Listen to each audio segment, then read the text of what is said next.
Sahabat, saat ini saya sedang berada depan kosan teman saya nih. Tapi bukan sembarang kosan. Mau tahu ada apa? Yuk ikut ke dalam.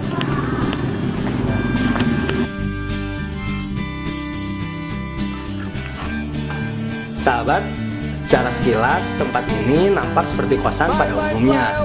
Namun siapa sangka di kosan ini Anda dapat melakukan aktivitas recording. Ialah Reza Hilmawan yang memiliki ide mengubah kamar kosannya menjadi sebuah tempat rekaman. Dan ia beri nama MRH Room Studio. MRH Room Studio mengambil tempat di sebuah kamar kosan di daerah Puri Indah, Jatinangor. Hal inilah yang membedakan MRH Room Studio dengan studio recording yang lainnya. Anda penasaran? Kita simak wawancara dengan Muhammad Reza Hilmawan, pemilik sekaligus penggagas MRH Room Studio. Jad, bisa diceritain nggak apa awal mulanya kepikiran bikin studio MRH ini kayak gimana? Awal mulanya tuh kalau secara historis nih ya kan, gue kan emang dari tahun 2006 sekitar kelas 1 SMP akhir atau 2 SMP akhir tuh emang ini kan suka recording, suka rekaman gitu. Cuma dari sisi musisinya, gue ngeband gue punk rock itu, terus gue juga jadi ngelihat proses rekaman gitu kan, proses rekaman seperti apa.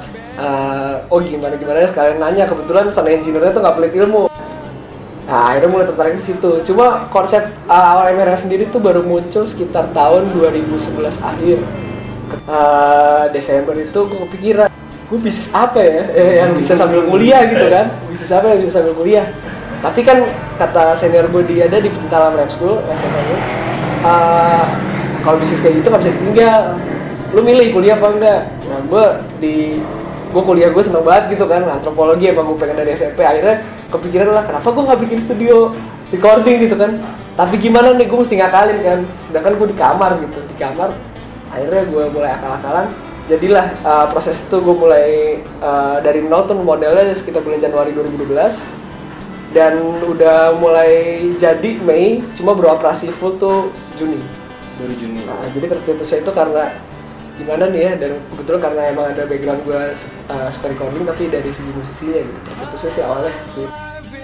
Terus kenapa sih kepikirannya malah jadinya kayak gini gitu, di kamar, terus ada box buat tag vokalnya? Oh iya, kalau kenapa pikiran di kamar, home recording gitu, gue liatnya home recording. Sedangkan di sini gue nggak punya rumah, punyanya kamar kosan gitu kan, gue nggak kos di sini. Kenapa nggak gue bikin home recording gitu? Bikin box ini sekitar 200.000 aja. Jadi beli kayu kaso di material masih mentah semua tuh, triplek. Terus kebetulan ada sisa glass wall. Kebetulan kan di rumah gue bikin studio khusus drum ya, karena gue emang akhirnya pemain drum. Itu ya udah, akhirnya di sini di halaman belakang gue potong, dan gue lagi ngebangin kalau ini kan bisa dibilang prototype dari ide gue lah ya, dari ide ideal gue. Gue lagi bikin yang portable, jadi bisa dilipat gitu. Bisa dilipat.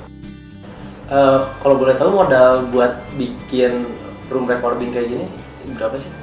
Awal modalnya sih sekitar 7 juta lah, 7-8. Tapi itu alatnya belum kayak sekarang gitu. Itu juga kan ada beberapa alat ya emang gue punya dari SMP gitu. Itu dulu kekurangannya 7 juta itu karena kan ya pernah ada yang bilang juga kan, kalau bisnis tuh ya udah, kalau ketika bisa mulai segitu ya mulai aja dulu gitu. Dan emang terbukti sih gitu. Awalnya tuh mic-nya masih mic biasa, mic vokal biasa, bukan kondensor, mic dynamic gitu kan. Terus preamp belum ada, gue lebih ngutamain ke PC, speaker flat, sama sound card-nya. Kalau gitar gitu-gitu kan kebetulan udah punya dari SMP gitu kan. Itu modal sekitar 7 juta lah. Ada yang ambil barang second, cuma barang second-nya kebetulan bisa dibilang lebih bagus daripada yang baru gitu, karena kan ada beberapa barang-barang discontinue gitu. Ya modal awal 7 juta, tapi lama-lama udah dapet untung, gue puterin lagi kan, gue investasi, maksudnya kualitas studio gue tingkatkan. Ini karena gue lihat ada potensi banyak gitu kan, acara akustik gitu ya, suka repot nyari ampli, kenapa nggak gue bikin aja gitu. Lagi kan gue bisa menekankannya karena hukum ekonomi di Jatinangor tuh kalau nggak murah nggak laku. Iya. Nggak, kadang kan orang harusnya dia bayar berapa sesuai nggak sama kualitas yang didapetin gitu. Tapi kan orang kalau dilihat di sini tuh yang penting murah dulu gitu. Nah kebetulan karena akustik murah dan banyak juga yang bikin acara akustik, jadi sound system akustik gue adain. Sahabat, sekarang saya mau nyoba rekaman nih di studionya Reza. Mau lihat saya rekaman? Yuk.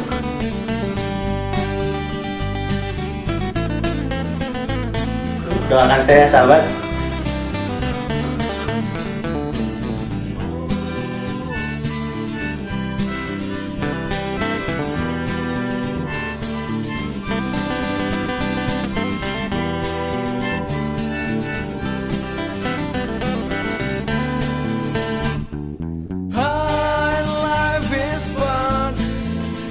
Can feel whatever we want.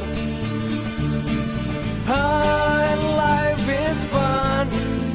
Sure it's brighter than Sahabat, saya tadi udah nyobain nih rekaman, mixing, mastering di MLA Music Studio. Sampai ketemu lagi ya. Saya Dimas Edi Sembada dan kerabat kerja yang bertugas undur diri.